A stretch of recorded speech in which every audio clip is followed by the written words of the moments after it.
Selamat datang Miss Nini dan teman-teman sekalian. Pada kesempatan kali ini kami ingin mempresentasikan tentang negara Uruguay. Sebelumnya perkenalkan, nama saya Rian Febrian dan kelompok saya ada Albertus, Yono, Adriel dan juga Owen. Oke, di sini adalah introduction atau sejarah dari negara Uruguay tersebut. Uruguay ini merupakan negara kecil di Amerika Latin dengan ibu kotanya yaitu Montevideo. Negara ini berbatasan dengan beberapa negara dan samudra yaitu Brazil di utara, dan ada sungai Uruguay di barat, muara Rio de la Plata di barat daya, lalu ada Argentina di tepi seberang keduanya, dan terakhir ada Samudra Atlantik di selatan. Uruguay ini merupakan rumah bagi 3,5 juta orang, diantaranya 1,8 juta itu tinggal di Montevideo dan daerah metropolitannya. 88% penduduknya adalah keturunan Eropa. Negara ini adalah yang kedua terkecil di Amerika Selatan dan salah satu yang ekonomi dan politiknya paling stabil.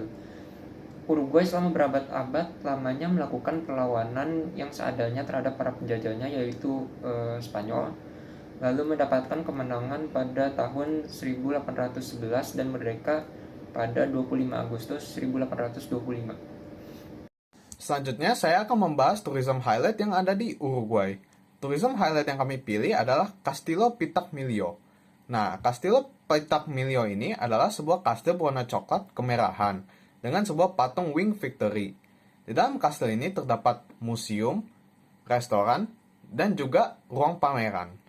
Sangat disarankan untuk menggunakan tour guide jika wisatawan ingin menjajahi seluruh area kastil, agar bisa mempelajari secara detail dan juga mendapat izin untuk memasuki. Selanjutnya saya akan membahas physical constraints dalam pariwisata. Yang pertama, akomodasi. Di dalam suatu pariwisata pasti dibutuhkan akomodasi, dan apabila akomodasi yang disediakan kepada wisatawan itu buruk, maka akan menyebabkan kendala bagi para wisatawan tersebut, dan membuat wisatawan tersebut tidak tertarik untuk menggunakan akomodasi tersebut.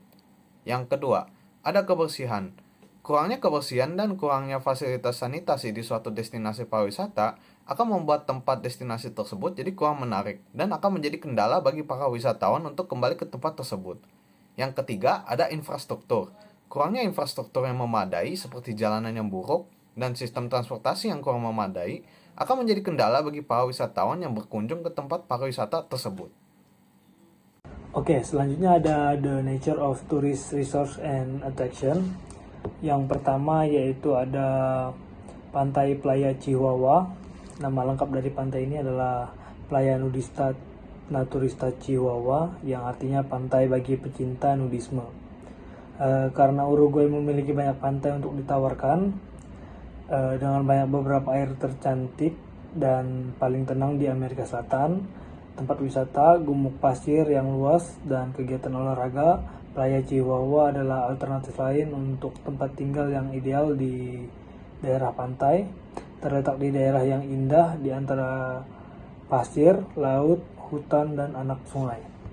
Lalu yang kedua ada Salto del Penitente, adalah air terjun setinggi 60 meter, terletak 20 km dari Minas, ibu kota Departemen La Valleja. Ini adalah air terjun tertinggi di Uruguay dan merupakan bagian dari Taman Kota Salto del Penitente. Lalu yang terakhir, yang ketiga, ada Isla de Lobos, merupakan pulau kecil yang terletak di Punta del Este, Uruguay, yang menjadi habitat bagi ribuan anjing laut dan singa laut terbesar di Amerika Selatan. Selanjutnya saya akan membahas tentang the state of the tourism market atau keadaan pasar pariwisata di Uruguay. Uruguay merupakan satu-satunya negara bagian Amerika Latin yang menerima turis terbanyak. Bagi Uruguay, pariwisata Argentina mewakili 56% pariwisata inbound atau yang terikat internasional. Pendapatan Uruguay dari pariwisata meningkat dari 45.000 USD pada tahun 2022 menjadi 74.000 USD pada tahun 2023. Selanjutnya ada planning dan investment condition. Planning dan investment yang dilakukan oleh negara Uruguay Negara Uruguay merupakan salah satu negara yang memiliki keindahan alam yang memikat serta warisan budaya yang kaya. Oleh karena itu, negara Uruguay memiliki keinginan untuk membuat negaranya semakin maju. Uruguay telah melakukan tindakan upaya untuk memajukan negaranya, di antaranya yang pertama, Uruguay melakukan investasi dengan tujuan untuk mengembangkan infrastruktur pariwisata, transportasi, dan akomodasi bagi para wisatawan. Yang kedua, Uruguay memanfaatkan keindahan alam yang dimiliki, contohnya memanfaatkan keindahan alam pantai Poquitos sebagai tempat pariwisata, dan juga Uruguay berusaha untuk mengembangkan ekowisata, pariwisata budaya, serta pariwisata berpetualangan untuk menarik wisatawan lebih banyak lagi. Yang terakhir, yang ketiga, setiap tempat wisata tentu dibutuhkan promosi untuk menarik wisata untuk berkunjung. Dan itu juga dilakukan oleh negara Uruguay yang mempromosikan daya tarik negaranya. Saya akan membahas level integrasi di Uruguay.